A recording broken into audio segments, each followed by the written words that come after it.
विश्व इतिहास में बीते कई दशकों में ऐसा नहीं हुआ है जब किसी देश ने खुले तौर पर परमाणु हमले की धमकी दी हो, लेकिन यूक्रेन पर हमला करने वाले व्लादिमीर पुतिन ने ऐसा किया है। यूक्रेन पर हमले से पहले दिए अपने भाषण में व्लादिमीर पुतिन ने दुनिया के तमाम देशों को धमकी दी है कि अगर उन्होंने दखल देने का प्रयास किया तो फिर उनके पास हथियार भी हैं। भले ही पुतिन अपनी इस धमकी पर अमल ना करे, लेकिन ये दुनिया को डराने वाला जरूर है। पुतिन के इरादों से साफ है कि किसी की भी एक चूक के चलते यूक्रेन में चल रहा युद्ध परमाणु जंग में तब्दील हो सकता है। अब इस पर सवाल ये है कि आखिर बिना सोचे समझे क्या पुतिन को सरेआम ये बयानबाजी करनी चाहिए थी? क्या उन्हें पता है कि उनके इस डरा देने वाले बयान से कितने निर्दोष लोगों की जान जा सकती है? ऐसे कई सवाल यूक्रेन के प्रधानमंत्री पुतिन पर उठाए जा रहे हैं। चलिए जानते हैं कि आखिर उनकी इस बयानबाजी के पीछे का पूरा सच क्या है। आखिर उन्होंने इतने बड़े फैसले को इतनी आसानी से लोगों के सामने क्यों रखा? आज देश ही नहीं बल्कि पूरी दुनिया के लिए सिर्फ ये खबर ही है, और वो खबर है कि रूस और यूक्रेन में जंग शुरू हो चुकी है। रूस के राष्ट्रपति व्लादिमीर पुतिन ने ऐलान किया कि रूस की सेना ने यूक्रेन पर धावा भी बोल दिया। अब हालात ये हैं कि यूक्रेन की राजधानी कीव में भी धमाके हो रहे हैं। अब आपको ये बता दें कि कैसे रूस की सेना ने पहले यूक्रेन को घेरा, फिर जोरदार हमला किया। रूस की थल सेना ने लुहांस्क और डोनेट्स्क में एंट्री ले ली। क्रीमिया की तरफ से सेना ने मोर्चा संभाला। बेलारूस में युद्ध अभ्यास के बहाने पहले से मौजूद रूस की सेना यूक्रेन में दाखिल हो गई। इसके अलावा 6 से ज्यादा शहरों पर एयर स्ट्राइक किया गया। फौजी ठिकानों पर मिसाइल से हमले किए गए। उधर रूस ने यूक्रेन को ब्लैक सी में घेर लिया। हमले के लिए उतरे वॉरशिप मोर्चा लिए हुए हैं। रूस का हमला इतना सटीक था कि यूक्रेन के हरकत में आने से पहले ही उसके 6 एयरपोर्ट पूरी तरह से तबाह हो गए। रूस ने दावा किया कि उसने यूक्रेन के एयर डिफेंस सिस्टम को तबाह कर दिया है।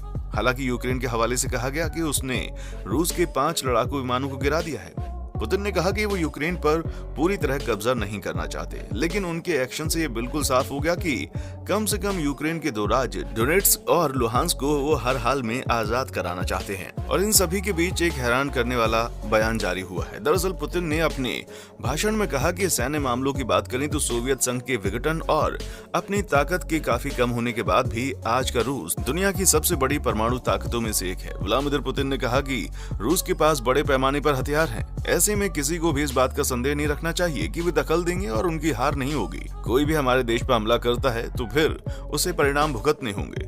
पुतिन के इस बयान से साफ है कि यूक्रेन पर चल रही जंग अमेरिका और रूस के बीच परमाणु युद्ध में तब्दील हो सकती है। इस धमकी के बाद दुनिया भर में शीत युद्ध के ऐसे हालात पैदा हो गए हैं। तब अमेरिका में स्कूली छात्रों को सायरन बजने पर डेस्क के नीचे छिपने की सलाह दी जाती है। हालांकि बर्लिन की दीवार गिरने के बाद ये खतरा लगातार टलता गया। फिर सोवियत संघ के विघटन के बाद तो ये पूरी तरह से समाप्त हो गया। बता दें कि 1945 में दूसरे विश्व युद्ध के बाद से अब तक किसी भी देश ने परमाणु हथियारों का इस्तेमाल नहीं किया है।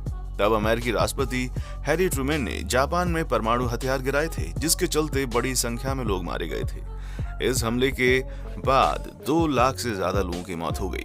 अब सवाल ये उठता है कि पुतिन ने आखिर क्यों यूक्रेन पर हमला किया? इसके पीछे वजह क्या है?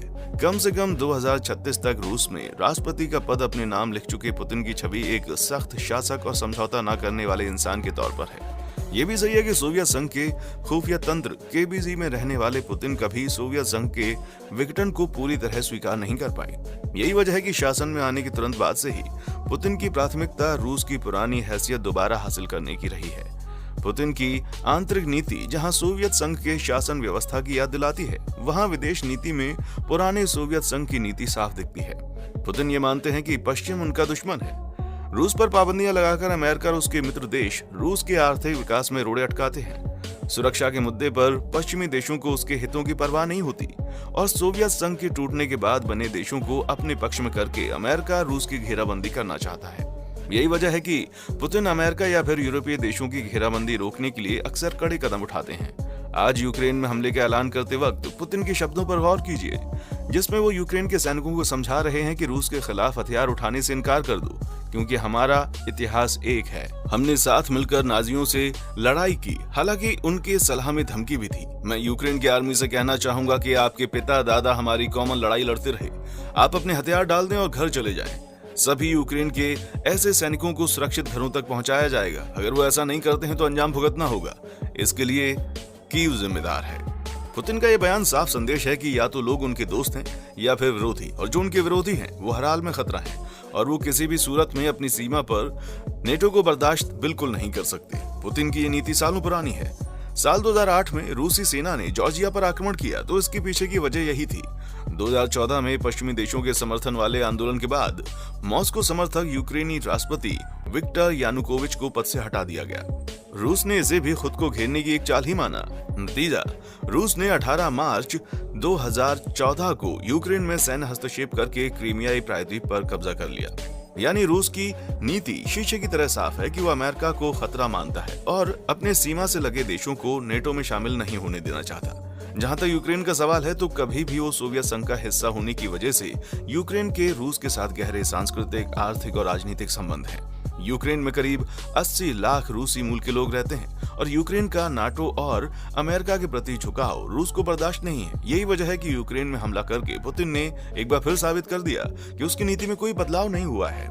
दुनिया भर की चिंताओं को दरकिनार करके व्लादिमीर पुतिन ने यूक्रेन के खिलाफ जंग का ऐलान कर दिया। दुनिया देखते रह गई और यूक्रेन में बम धमाके और मिसाइल अटैक शुरू हो गए।